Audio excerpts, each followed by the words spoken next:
Hello everyone and welcome back to TowerGate. It is day 172, Thursday, August the 24th, 2017. And I think I got all that right for once this week. Man, oh man, there is so much to get to today that I try to keep my videos under 35 minutes. I'll do my very best, but there's so much to get to today. I'm going to have to move fast. Hard for me to do because I go off on rants. Okay. I'm going to start right off the top with Crying Brian Kilmeade. I don't know if many of you are familiar with Crying Brian Kilmeade, but he is a radio talk show host. He has a talk show on AM radio. I think he's got like 400 stations or something. He's also on the Fox morning program with two other people, the Deucey guy and whoever the token blonde is in the short skirt that they always feature on Fox News for your viewing pleasure. But I'm listening to some of his comments and that I heard a clip of from his radio show, and he's stating, this is Crying Brian Kilmeade, stating that Trump's speech, that he shouldn't really go after McConnell or Paul Ryan or Senator Magoo or Jeff the Flake, that this is not good. Crying Brian, you moron. What in the world are you talking about? Aren't you paying attention? Are you not paying attention? Trump's base is with him on this. Let's look at these individuals he's calling out. And he really didn't call them out by name, actually, if you go back and watch the speech, which I watched that entire speech. It was a great speech. It was a lot of fun. And when Trump's doing these speeches, he's giving his audience what they want. He's having a little bit of fun. And these people don't seem to be able to realize that Trump mixes humor with some seriousness. It's just his style. It's the way he is. It's who he is. And that's why we love him. No, he's not perfect. He makes the occasional gaffe. He probably crosses the line from time to time. But it's all in good fun. No one's really being harmed. He's just having a good time. And the fact of the matter is, around all that humor and stuff that he does, there is some real truth. And that's what people respond to. And that's why they laugh. And that's why they get involved. Because it's fun. Crying Brian. Don't you ever have any fun, Crying Brian? I bet you don't. Let's talk about this for just a moment, Crying Brian. Don't go after McConnell. Really? Don't go after McConnell. If my memory serves correct, it's McConnell who's been going at Trump just as hard. He doesn't seem to have a problem with it. And let's face it, he deserves every bit of it. He's a miserable failure. 7 years. 7 years, McConnell and his friends ran this game on us about repealing and replacing Obamacare. They never intended to do it ever. And everyone now knows that. McConnell has been exposed, along with his friends. And Trump is now putting the heat on him. And he should. That's why we elected Trump, Crying Brian. Donald Trump hasn't changed. He's the same guy that was campaigning. He was doing all this stuff. And we voted for him. Why do you think that is, Crying Brian? No. He should keep doing exactly what he is doing. It's working. It's working, Crying Brian.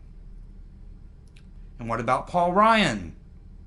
Eddie Munster with big ears, who's on the Hillary Clinton payroll to try and destroy the Trump presidency, who said he was a never-Trumper and a never will be a Trumper, who told other Republicans on a conference call, according to Louis Gohmert, that they should drop him and get ready to deal with President Hillary Clinton. He's absolutely right to go after Paul Ryan. And hopefully, we can displace Paul Ryan with Paul Nehlen. We will have that opportunity in 2018, and I'll be doing everything I can. That will be my primary focus of all the races going on. I will be really, really focused on the race between Paul Ryan and Paul Nehlen. And how about Senator Magoo? You have a problem, Crying Brian, with Trump going after Senator Magoo, the man who went over and fetched the dossier with the very intent of bringing the dossier back to give it to the FBI director so that he could take down the president? You wouldn't have a problem with that, Crying Brian? Liar. And how about Jeff the Flake? Another hardcore anti-Trumper in that same group. Look what he says about Trump. Look at his position on immigration. Look at what he did in the past 2 years. Look at his voting record, Crying Brian. He's clearly not a conservative. He certainly isn't a libertarian. He isn't a constitutionalist. He's a corporate servicing. He's a corporate whore. That's all he is. That's all he is. And yes, Trump should be going after him with everything he's got. And we'll have more about Jeff the Flake in a little while. So screw you, Brian, Crying Brian Kilmeade. Get your head out of your butt. Well, looks like the Department of the Navy has sacked, excuse me, has sacked that 3-star admiral after at least, it looks like there's at least 10 sailors that we know of that are dead. There's some missing. After the USS McCain collided with that oil tanker, his name was Joseph Aucoin. You know, when you look at this situation just over the past, several years, I think it's the past 5 or 6 years, we've had 9 collisions by U.S. Navy vessels with private ships. 2 of them have been fairly major, including this one that just recently happened. When I first heard the story, I thought, oh, okay, it was probably like a little boat that a little speedboat that got in the way of a U.S. warship and we couldn't avoid him. But when I took a look at the picture of this oil tanker, it's a huge ship. How do you collide with a ship that big? How do you not see this thing coming miles and miles away? How do you, out in the gigantic ocean, not manage to get to avoid colliding with one another? How does that happen?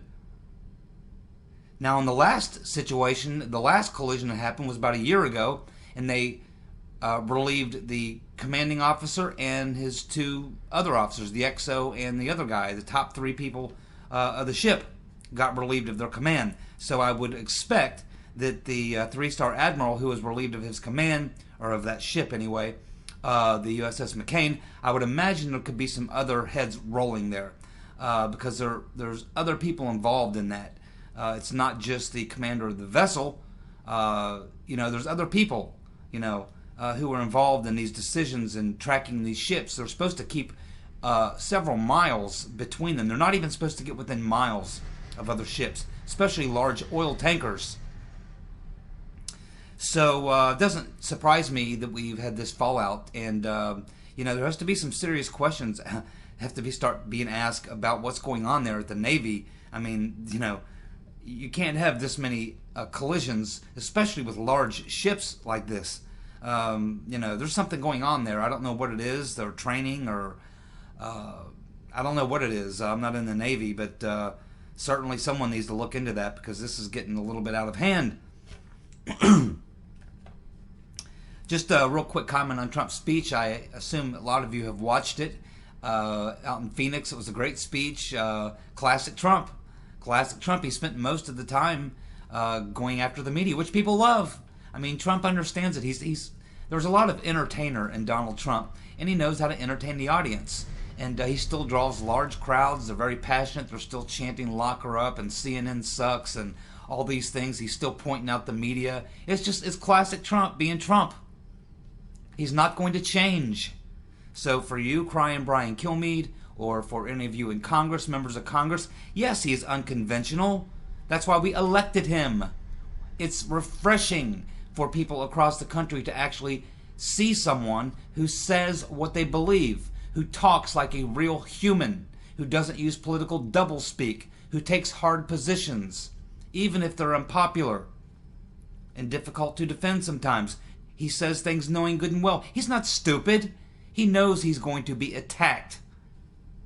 It's just that he's the type of person that he doesn't mind getting in the fray, jumping in the fray. Donald Trump is one of those people. I mean, we all know those people. There's a type of people who you have a conversation, with someone, and maybe they're the type of person who likes to engage, and they like that, confrontation, not in a mean way, but they enjoy the debate. A lot of people enjoy a healthy debate amongst other people, even their friends and family. And then there's other people who will just quietly may have an opinion, but they will not give you an opinion. They would rather walk away because they don't want the conflict. They don't enjoy that. It's not something they enjoy. Well, that's not Donald Trump. Donald Trump enjoys this. He's loving it. And his audience loves it. His supporters love it. It's great. And so it was a great speech last night. And of course he could have talked about a lot of other things, policy things, which I would like to hear him do. But quite honestly, when you're an entertainer, and I too am an entertainer, you give your audience what they want. If they're hollering for Freebird, you play freaking Freebird. Even though I hate the song. I've played it 1,000,000 times. Great song. I'm just sick of it. But if everybody's on play Freebird, screw it. The drunk rednecks want to hear Freebird. Damn it, it's an A minor and a C G chord. Play it. Okay. And there's an F chord in there as well. Okay, let's see. Antifa now meeting with former heads of Occupy. Of course, we know that one of the heads of Antifa was voted for Obama and was a member. Was one of the leaders of Occupy Wall Street, Mr. Kessler. But it appears that the leaders in Antifa are now meeting with the former leaders of Occupy Wall Street to stage sit-ins like they did with Occupy Wall Street, because that was so successful.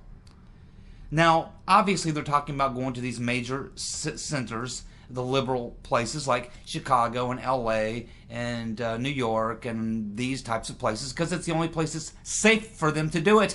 They certainly aren't going to come to my neck of the woods. I guarantee you that. You won't see any Occupy Wall Street, Antifa, or anything like that. I live in farm country here in Ohio. Yeah. Got a lot of rednecks around here. You don't want to bring that stuff over here, man. That will not work out very well. I can assure you of that. But anyway, it's just funny because what these people are. It reminds me a lot of having like a really spoiled child, and you've taken away his toy, and he throws a temper tantrum. And this is what we're seeing: is that since Hillary lost the election, the progressives, the Democrats, the left, whatever you want to label them as, they're having a temper tantrum. They can't handle it. We already talked just a couple videos ago about the fact that people seeking psychological help from counselors, from psychiatrists, psychologists, and various other people, they're overbooked. They can't keep up with all the appointments of people needing help with their Trump derangement syndrome. So, we can see this going on, but, this whole thing with Antifa and former Occupy Wall Street can get together to do what they did with Occupy Wall Street. Well, Occupy Wall Street accomplished really very, very little. Their main goal, I believe, was to speak to their corporate heads of the Democratic Party to let them know they weren't happy about the corporate Democratic Party being so close with the big bankers on Wall Street. They wanted to see legislation out of Congress. They wanted to see Obama take action against the Wall Street criminals. But what did they get? Nothing. Obama's top 3 donors were Wall Street banks. Hillary Clinton's top donors were Wall Street banks. Wall Street banks fund the Democratic Party, largely. They're not going to make any progress here. You understand? So what is going to happen? Well, first of all, they're going to find, what they want to do is they want to find 5 or 6 places across the country, and on the West Coast, Chicago, New York, wherever, Boston, whatever. So they're going to go to these big liberal cities where they have a lot of people in the urban centers, and they're going to create a lot of problems for all those big liberals who live in these cities. Because after all, it's a bunch of liberals that live in Chicago, New York, and Los Angeles. For the most part, they're the ones that are going to have to deal with all the trash that's left behind, all the people blocking the streets, stopping traffic, stinking up the place, engaging in all kinds of strange behavior, drugs and various other things happening, violence most likely, just creating a lot of problems. It's all they're going to do. And you know what? It's only going to drive more rational Democrats into Trump's camp and probably into voting Republican. Because a lot of these Democrats look at this stuff and they think, man, those are some weird people, man. Those are some strange people. Those are some crazy people. Don't they have a job to go to today? Normal, average, everyday working Democrats are starting to wake up. And they look at these people and they think, man, these people don't represent me. I don't even want to be associated with them. Why do you think they lost in 2016? Holy smoke. And there was a great comment made in my previous video by Dig Cry 2. I don't know if his short is for Chris, but we'll just, Dig Cry 2. I don't know if you saw his comments, but he was kind of taking a point I made and expanding on it. And he made a fantastic point where he was sort of giving me a really good visual image of what we're looking at as we see these groups come together, Black Lives Matter, and I was talking about Black Lives Matter and Antifa really being on different sheets of music, and that when you put these two people together, they will eventually come to blows. And I was talking about that in the last video. Well, Dig Cry 2 took it to another level, that I didn't even go to, and he took it to the other level and kind of took a look at it from the way that the media pundits are going to have to make a decision. They're going to be out there having to decide whether they side with Black Lives Matter or with Antifa. Because these two are going to come to blows, and it's going to be, as Dig Cry 2 said, it's going to be absolutely hilarious for all of us to watch as the liberal media tries to twist and spin and decide on who they should support or not support or what have you. And when all that violence breaks out, they won't have KKK or the alt-right to blame because these will be leftist activists out there fighting each other. Oh, it's going to be so much fun. So kudos to you, Dig Cry 2, for pointing that out. It is going to be really funny, and that's going to be happening. In fact, it's already happening. I pointed that out the other day on the video where you already have these two groups coming to blows. And I can tell you, like I said in the previous video, when these two groups face off at the Democratic convention in 2019, it'll be in the, 2020, in the fall of 2020, when you get large numbers of these two groups of people, throw in some corporate Democrats, throw in just some weirdo hippies, it's going to be a potpourri of crazy people, crazy leftists. And we're going to see crazy leftists just beating the snot out of each other. And Dig Cry 2 is right, watching the media trying to cover that. So prepare yourself, folks. We are in for one hell of an entertaining ride. And at the end of it all, I can assure you that in 2018, I'll go on record right now and predict that the Republicans will, as bad as they are, on Trump's coattails, they will pick up seats in the House. I'm thinking between 10 and 14, and they will pick up between 3, possibly as many as 5 seats in the Senate. It's going to be a devastating shock and blow to the left, and they can camp out anywhere they want, and they can cry and bitch and moan and complain and scream and protest and demand all they want. They do it all they want. But they might as well be in for the long haul, because it's not just going to be until 2020. They're going to be out there until 2024, because Donald Trump will be reelected, my friends. And how nutty do you think they'll go then? We might have to institutionalize half the damn liberals in the country. They'll completely lose their mind. Okay, I think we've covered that point.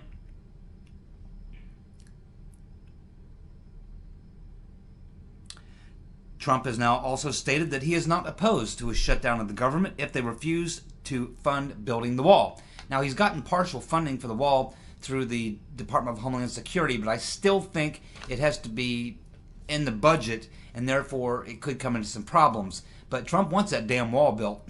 He promised he was going to get his wall. He's going to get his damn wall, and I wouldn't be surprised at all to see him play that kind of hardball. He knows it's popular. And I know he talked a lot about Mexico paying for the wall, and they will.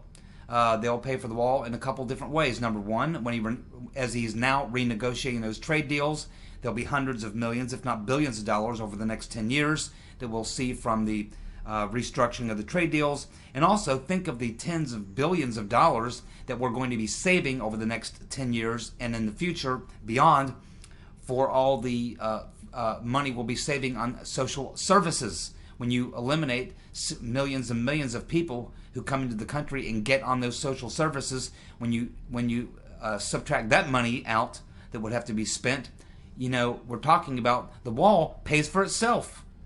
The wall will pay for itself, and it will provide security as well as help us get a handle on the illegal immigration. So I hope he stays to it, and yes, he should shut down the government if they don't sign on to the funding for the wall. Okay, the millennials are dangerously, they're not just dangerous and they're not just stupid, they're dangerously stupid. Not all millennials, but a lot of the lefty ones certainly are.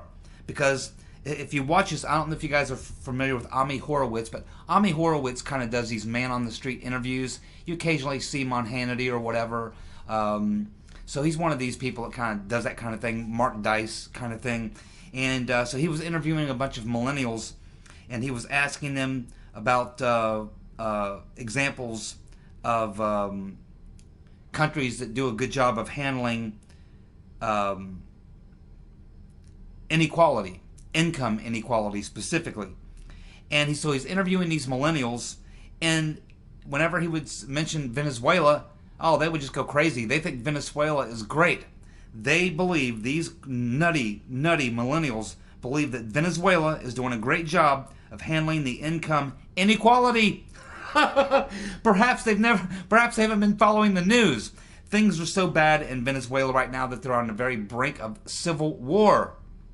This used to be a wealthy country, one of the wealthier countries in that region of the world.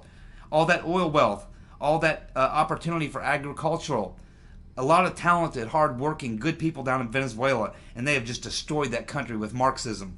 Now, they're in a process right now. I think you could say they're in civil war. I mean, you can call it a civil war, or say it's on the verge of civil war. It is essentially civil war down there. People have it so bad down there that they're literally eating their pets, if there's any pets left to eat. They're rooting through garbage cans, eating things. In fact, I saw a story, this is maybe 2 months ago, I don't know how bad it is now, but 2 months ago there was a local bakery that would have a lottery every evening after they would close. They would pass out numbers for people to wait in line, and people would wait for hours in line to get a number. And they were waiting to get a number to get in line so that they could raid the dumpster behind the bakery for scraps after the bakery had closed, when they threw out their scraps.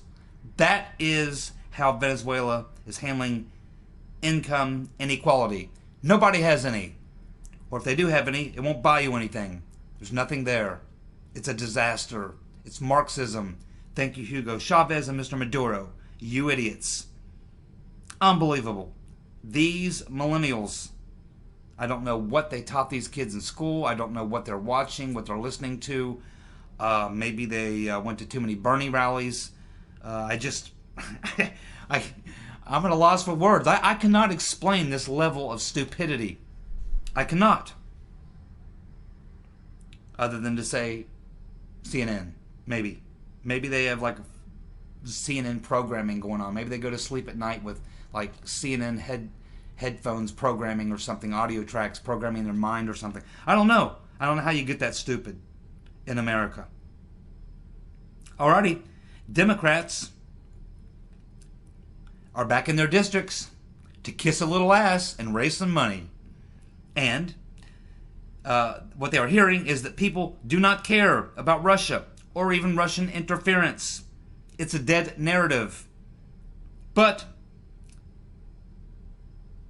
we'll keep a close eye on it because there's much more to learn. Oh yes, the Trump-Russia narrative has collapsed. It is a ruse, but the true part of the story that this is still remains to be told, and that is all the things having to do with the collusion with Russia on the other side, having to do with the association between Fusion GPS and whoever these Russians were that gave them the intel, and who were they working with? Their possible association with Brennan, the CIA, maybe Comey. There's a lot more to learn about this, and while the current Trump-Russia thing may have collapsed, there's still a lot more to look into about what's going on here. And so we certainly won't let that die. We'll follow it every time there's anything to learn. I'll be right there telling you about it. Now, this story is coming at us because of an interview that was done by a Democrat named Chris Murphy, who was back in his district. And so he's talking to Andrea Mitchell. And she's saying, well, you know, what? So going back in your district, and what are people talking about? And he's basically saying, well, I found out one thing for sure. They are sick and tired of Russia collusion, Russia-Trump collusion. They are sick of it. They don't want to hear about it. They don't want to talk about it. They're sick of the media talking about it. They don't believe it. They don't want anything to do with it. They want to know, to their Democratic politicians, they want to know, what the hell is your plan? What are you going to do about this? What are you going to do about that? What are you going to do about this and that? They have no plan. All they can do is talk about Trump-Russia collusion. Democrats know that the future is not bright for them, and it's because they have some not so bright people like John Lewis and Maxine Waters and Nancy Pelosi and Debbie, what did she say now, Blabbermouth Wasserman Schultz, and they've got a lot of problems there, I got to tell you. But anyway, Andrea Mitchell got an earful, and this Democrat, Chris Murphy, is finding out what a lot of other people are finding out, including a lot of Republicans who've been sailing on that same ship, on that same love boat with their good friends, the Clintons and the Soros crowd, and they're finding out that people don't give a damn. They don't believe a word of it.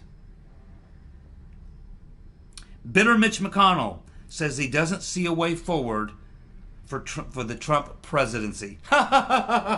You know, Mitch, it's a damn good thing that you're not up for a re-election in 2018, because your ass will be out cold on the streets. Because we know from yesterday that you have an 18% approval rating and a 74% negative approval rating. 74% of people disapprove of you, Twitch. 74% Twitch. If you were up for re-election in 2018, you would be long gone, brother.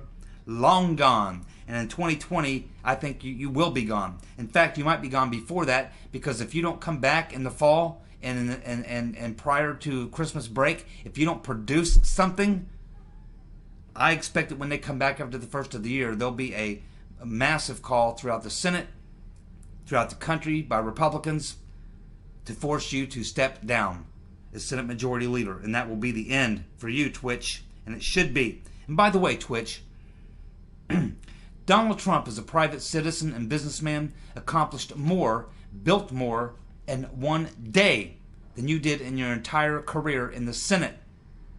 He produced more in one day than you did in your entire life in the Senate, Twitch.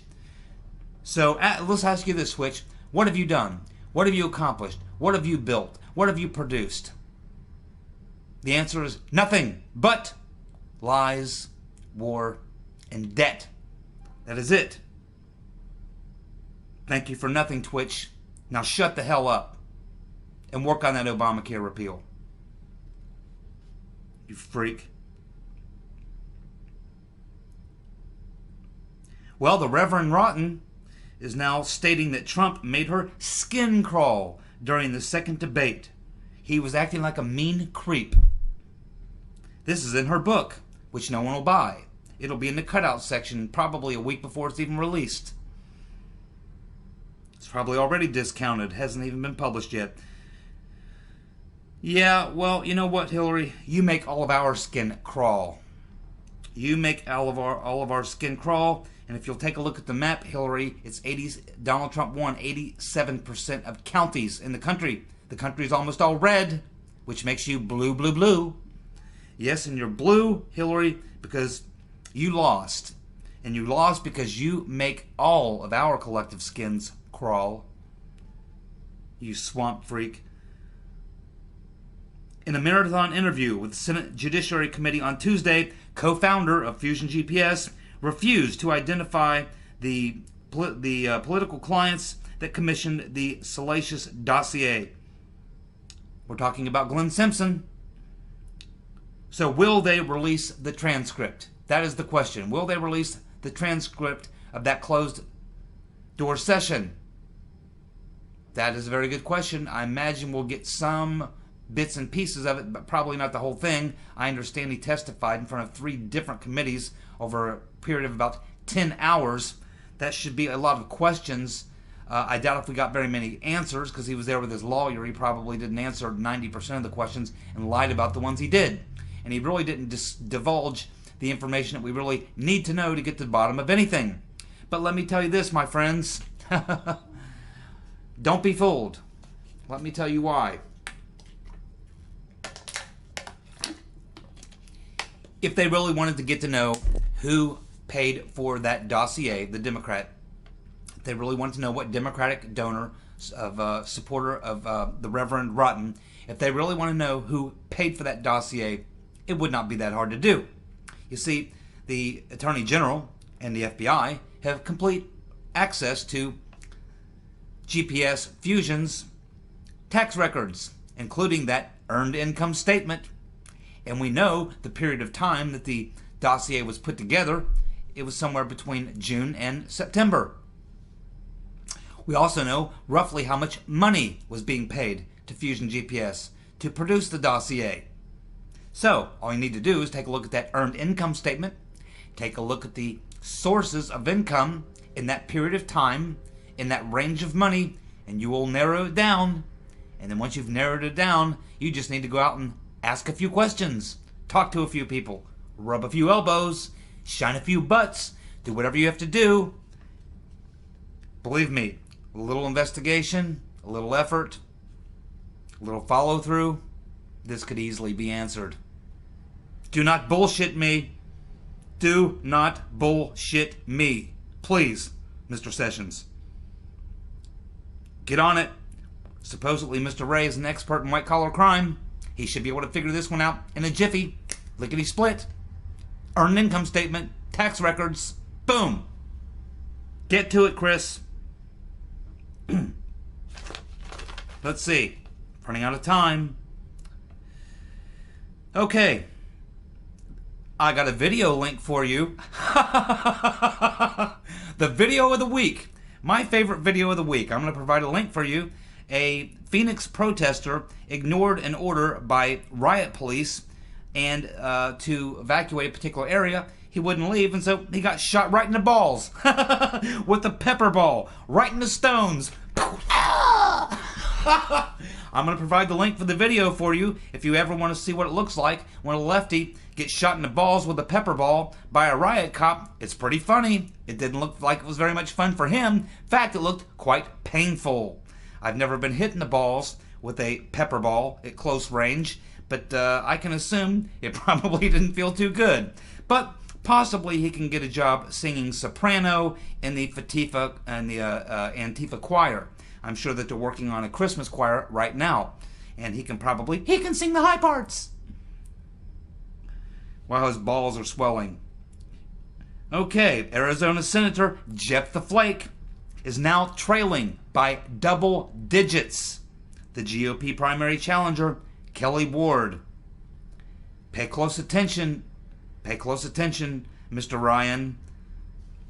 Pay close attention, Eddie Munster with big ears. Pay attention, Twitch. Pay attention, all you anti-Trump Republicans. Take a look at what's happening to Jeff the Flake. His new book isn't selling very well. His town halls are not very pretty. And he's now trailing by double digits. And we still have a long way to go. Trump's going to pound on his ass for the next year. This is exactly what we're talking about, folks. Exactly. I see it coming. I see it coming. And I don't have a crystal ball. Just common sense and a gut. That's it. Democratic Representative Yvette Clarke. She's the Democrat who at one time had Imran Awan doing computer services for her, assuming that's all he was into servicing. We don't know what he was servicing for Debbie Blabbermouth Wasserman Schultz. He may have been servicing something else for Wasserman Blabbermouth Schultz, but we haven't learned about that yet. But anyway, Yvette Clarke was this congressman who was using his services, and when she was told that he was under investigation, of course, they stopped using him. But when they did their end-of-the-year budget and their paperwork, I guess they found that they were missing $120,000 in computer gear. So what they did was they wrote it off. Stolen computer gear. Let's just write it off. Taxpayer money, no problem. So apparently a couple of reporters tried to interview her. She wanted no part of that interview. She wouldn't answer any questions. She held her arm up, covered the camera, had her staff people around her, and they whisked her ass off as fast as they could to make sure that she didn't have to answer any questions. There's a lot of people running away from Debbie Blabbermouth Wasserman Schultz right now. A lot of people running away. They want to run away from Iran, from this whole thing, because they know it stinks. And they know that there's a lot of stuff going on around it, and you don't want to be around this. You don't want to be around anywhere around or any part of this Iran scandal, because believe me, folks, there's a lot more to learn. And it will result in the decapitation of Debbie, what in the hell did she say today, Blabbermouth Wasserman Schultz. She's on her way out. You can be assured of that. Absolutely. She is political cancer. She is the leper messiah. Lieutenant Colonel Tony Shaffer slams Clapper. I don't know if you saw Clapper's performance on CNN. You remember good old Jim Clapper, the old, So tell me, sir, do you collect data information on millions of Americans on their metadata and collect their emails? Not wittingly. Yes, not wittingly. Well, you're a nitwit, Mr. Clapper. You look like a bumbling idiot. You sound like a bumbling idiot. And when you go on CNN, you only prove that you're a bumbling idiot because only a bumbling idiot would go on CNN and have conversations with those bumbling idiots. What a waste of oxygen. So anyhow, basically, Crapper basically said that Trump's not fit for office and that his comments and his Phoenix speech were extremely disturbing. Really? I thought they were pretty funny. The audience seemed to like it. And you know what? He has a hell of a lot more fans than you do, Mr. Clapper. And I'm pretty sure we're not done with you either. There's a lot to know about what you were up to, Jim. Want to tell us about that, Jim? You want to tell us about maybe the some Russian intel agents you might have been talking to and feeding information to, who may have been sliding some information over to good old Christopher Steele to create that dossier to bring down the president? Maybe we can talk about that sometime, Jim. Maybe we can have a little conversation and maybe you can tell us unwittingly what you might know about that. Good old Jim Unwittingly Clapper the Crap Man. Okay, so anyway, Tony Shaffer basically said that Clapper is an idiot, to which he's correct, and that he's a political bot. I agree 100%. Schaefer's a good man, by the way. And of course we have the other crapper, Jake Crapper, pointing out the obvious. He's having a conversation with a Democrat, and they're talking about all the problems with Trump and all this and that and other thing between these Democrats. At which point Jake Tapper looks over and goes, well, you know what? As much as we're talking about the Republicans, we were saying this all last year about how bad things were with them and this and that and other thing. And you know what? They won. And they won big. Not just the presidency, but they picked up seats in Congress. They're winning in states. They're winning governorships. They're winning everywhere. And all the Democrats are doing is losing. The Democrats are a train wreck. They're a disaster. The Democratic Party is in shambles. So after Jake Crapper gave these 2 or 3 Democrats this little wake-up call in that conversation, it finally dawned on him what he just said. The look on his face like, oh. He had a moment of like truth just blasted through his mind. He couldn't help himself. He had to say it. And after he said it, he realized that the 3 Democrats are looking at him like, that wasn't in the script. That wasn't on the teleprompter. Where'd that come from? You aren't supposed to say that. Yes, everyone knows it. Believe me, they know this inside the Beltway. That's why they're working so hard to take down Trump. Because they know they ain't got nothing to offer. Nothing. Finally, in a Pew Research poll, a majority of black Americans say that the Washington statue, George Washington statue, should be left alone. It should stand. That's what I'm telling you, folks, that even black Americans, Latino Americans, people from all over the world, doesn't matter, from the South, from the East, from the West, normal, rational, regular people like all of us know that this whole thing about taking down statues and trying to erase the history, it is a disastrously stupid thing to do. It's going to backfire greatly, and it's a political, absolute, massive political loser. How the Democrats would sign on to this, how the liberal media would push this, It's extraordinary. If I were trying to destroy a political party, this is exactly what I would write a prescription for. Do this. This is exactly what you do. God bless them. God bless them. I hope they continue. I hope they continue, and we should all help them out. Holy smoke. These people are dumber than sheep shit. Alrighty. I want to finally end this video by saying thank you to a few people.